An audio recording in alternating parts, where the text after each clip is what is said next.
Class 7th का geography chapter first कराऊंगी आज मैं। यहाँ पे सबसे पहले डेफिनेशन एनवायरनमेंट की पूछते हैं। Anything that surround us is called the environment. Otherwise NCERT mention करती है the place people things and nature that surround any living organism is called the environment.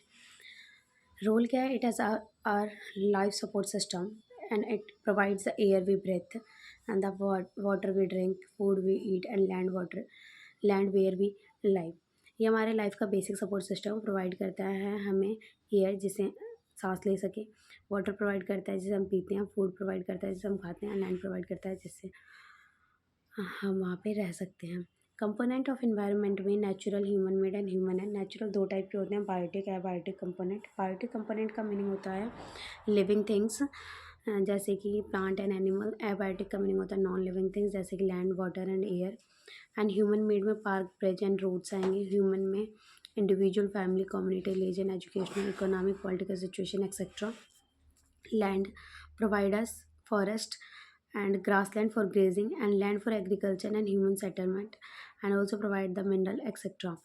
and सबसे पहले हम लिथोस्फीयर के बारे में पढ़ेंगे। लिथोस्फीयर होता क्या है? Such zone which contain only land is called the lithosphere.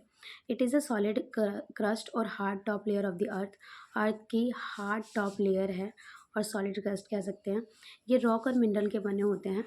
Covered by a thin layer से कवर्ड होते हैं सॉइल की। And it is a irregular surface with various landform. एक ऐसी सरफेस जो बहुत सारे वेरियस लैंडफॉर्म कंटेन करती है जैसे कि mountain, plateau, plains etcetera. Landform general continents भी आएंगे और ओशियानिक फ्लोर भी आएंगे उसके अंदर।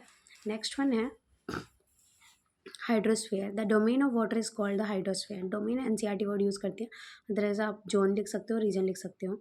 Example river, lake, seas, ocean etcetera. Atmosphere, it is a thin layer of air that surround the earth.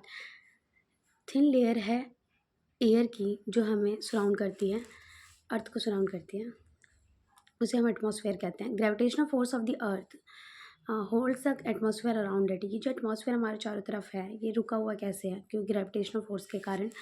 Next है it protect us from the harmful rays of the sun. अगर आपसे atmosphere का role पूछे तो आप बोल सकते हो कि हमें सन की हार्मफुल रेज से बचाती है। ये consist of number of gas, काफ़ी चीज़ों से कंसिस्ट है जैसे gases, dust and water vapour. Next है changes in atmosphere produce changes in weather and climate. अगर एटमॉस्फेयर में कोई भी चेंज आता है तो आप कह सकते हो कि वेदर और क्लाइमेट में चेंजेस हैं।